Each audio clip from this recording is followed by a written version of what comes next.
welcome to the third review of the evening. Up this time is Legends of Dionysos. Legends of Dionysos is a 2.5 action RPG. 2.5D action RPG that combines RPG elements with fast-paced gameplay and hordes of enemies. Min-max your character, level up, and find your precious loot. Venture through a beautiful open world. Okay, I'm not sure how open this world is, given that it's 2.5D here. And slay the loads of orcs, demons, and giant dragons. Right, so bit of a disclaimer before we start the formal proceedings here. This has turned into a pre-release review.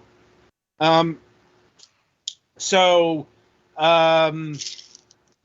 I got the code about a month ago, it was attached to the press release noting that this game was supposed to come out June 6th. That date has passed at time of recording, and the full game is not out yet.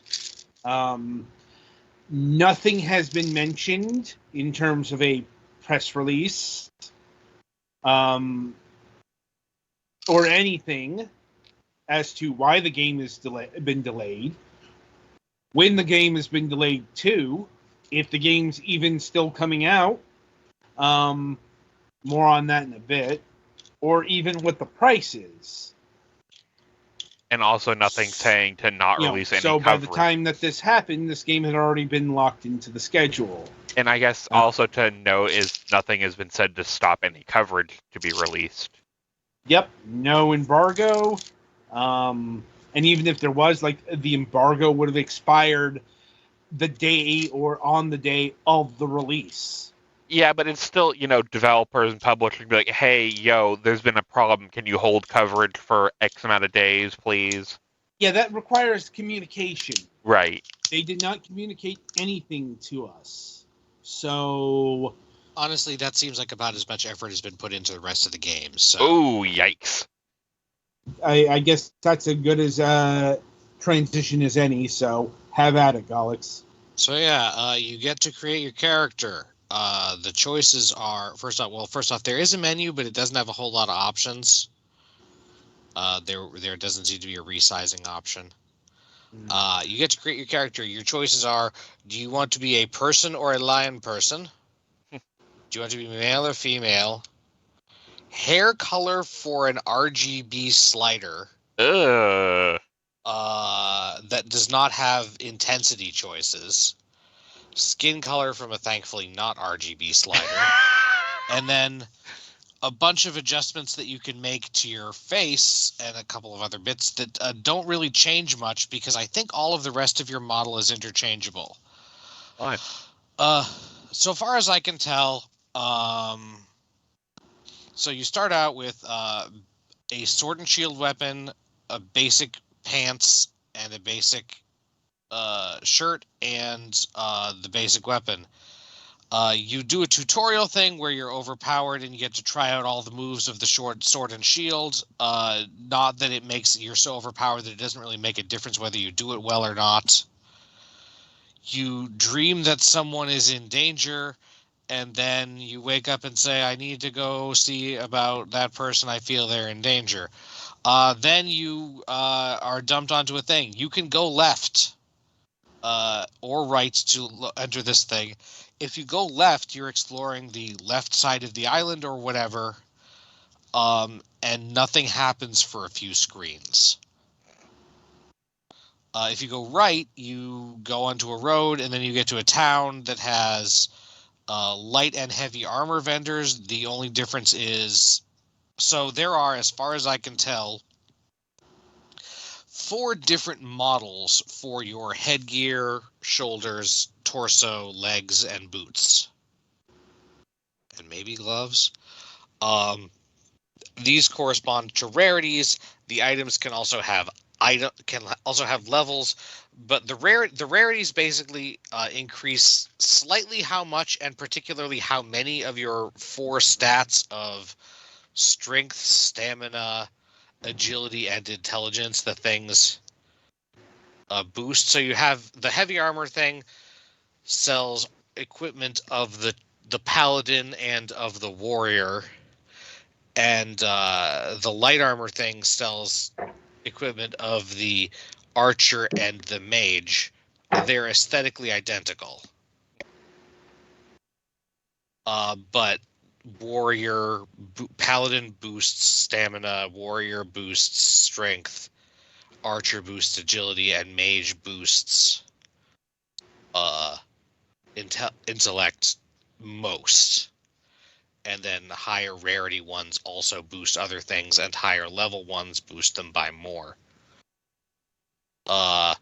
Then and then there's also items that buff your stats or raise your health. Keys that I could not figure out what to. To be fair, I went until I got to the first boss, died, and then didn't feel like starting over. So yeah, your first thing is to go to a cave and fight the monsters there because they've been causing problems for the town. So you go along a couple of road stages, you go to the cave, and there's like a 4-wave battle where the 4th wave is a boss, and then you go back. After that, I got a long sword, which has a completely different set of skills that they didn't really explain. All your skills have cooldowns rather than having like MP, as far as I could tell. So the sword and shield has attack, protect, which makes you effectively invincible, a shield slam that stuns enemies and is very overpowered except for enemies it doesn't work on, which the boss was the first one that I fought that it didn't work on. And a like dashing slash, plus you can heal yourself and do some status thing that I could not figure out what it was actually doing. The longsword has completely different things and does not have defense or healing, so I didn't use it that much. But yeah, you kill the enemies. The most efficient way to do this is when you don't. As you power up, even like after that first quest, you'll go for the guys on the first road from it taking like 5 hits to 1 hit to kill most of them.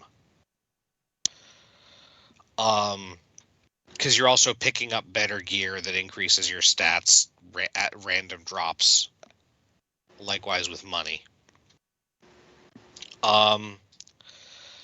Some of the enemies shoot fireballs. Sure, you can try to defend it, but I usually found it was better to try to just dash in and get them first. But yeah, since the shield makes you almost completely invulnerable and doesn't seem to take anything to do, I would mostly hold that until enemies, especially when it got into the arenas that were just multiple wave fights, let everybody gather around me, drop it for a split second to hit the shield slam. Excuse me. And then kill the characters after that while they were stunned. That did not work on the boss, which is this scythe-wielding guy that is on the demo screen. Because that guy has... Well, first off, he flies. Second off, he has the ability to shoot a thing that, like, temporarily petrifies you, and your defenses don't work properly on all of that. So yeah, you're picking up money and aesthetically identical but statistically different gear, killing enemies with no significant AI, and that really seems to be like there are like paths. It's the way that they have an open world kind of is that yes, everything is 2D, but there are like areas you can enter, and some of the areas when you enter them you go out the other side and you come out to a different thing. Whenever there's a loading screen, it does show you where on the island you are, and you do move around, so theoretically you can get back to where you were by taking different paths and stuff. That said, of the places I did, it was pretty much a straight line with one fork in it.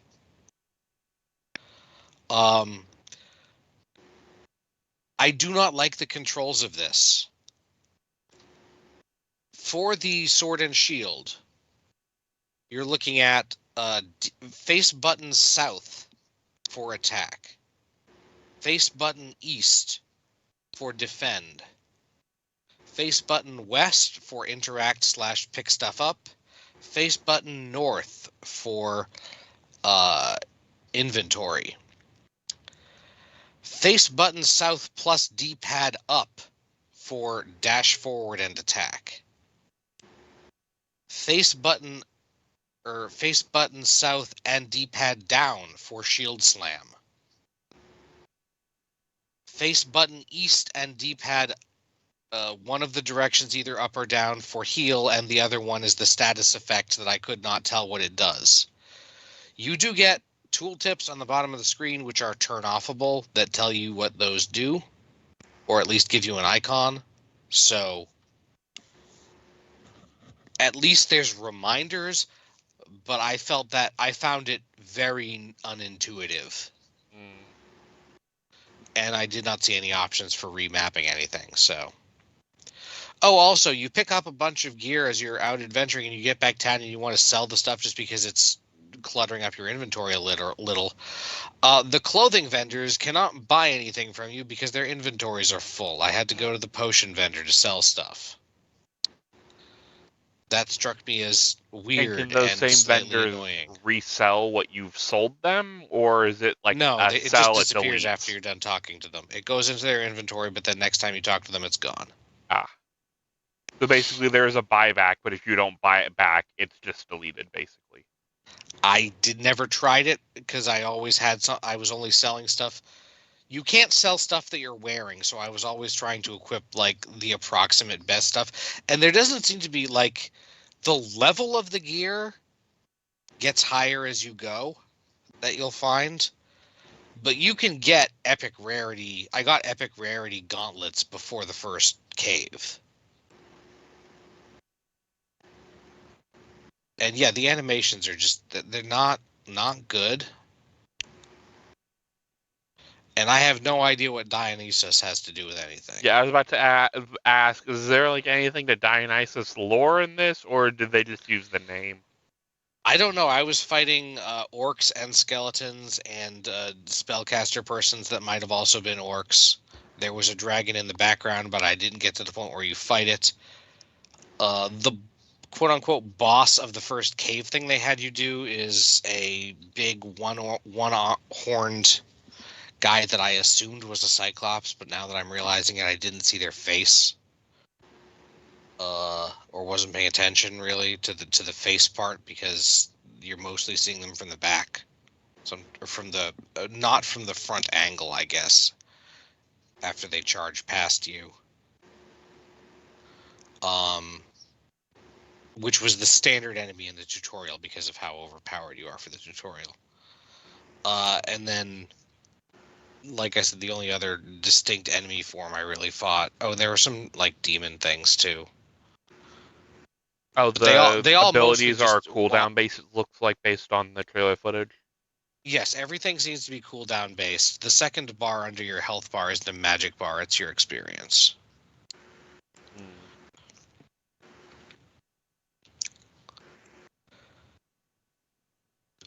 I don't know what other weapons there are or how much better they get. I assume there are some.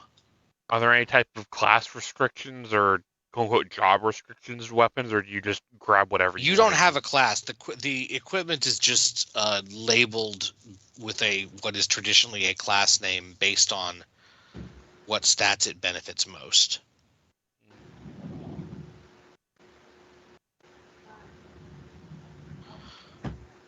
So like the archer stuff benefits agility most, then intellect, then I think strength, and then vitality. I don't think it benefits stamina. And do you like pick your stats you want to boost, or do they just auto up? Your own stats from leveling up, I think, just go up.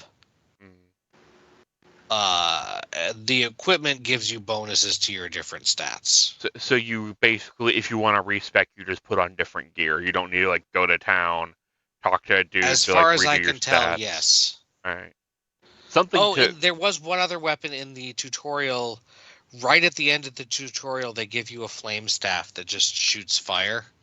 But then you get murdered immediately by 1,000 of the ogre guys. So literally, the tutorial ends with you getting comically dogpiled. And then it was just a dream or whatever. But I feel like the person who was in the cage that gave you the fire staff was in danger. So there's a possibility that there's slightly deeper gameplay further on, but there's a lot of really, really simple gameplay that's kind of janky at best and didn't have a great feel to me. I'm sorry. I really don't think I can recommend this unless they completely redo it. Yeah. If this delay is for more polish and stuff. Well, only time will tell on that front.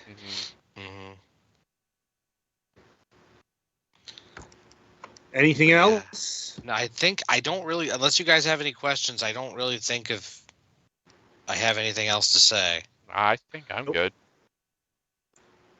I am good as well. All right, so that'll about do it for Legends of Dionysus here. Be sure to tune in after the break as we review A Fistful of Guns.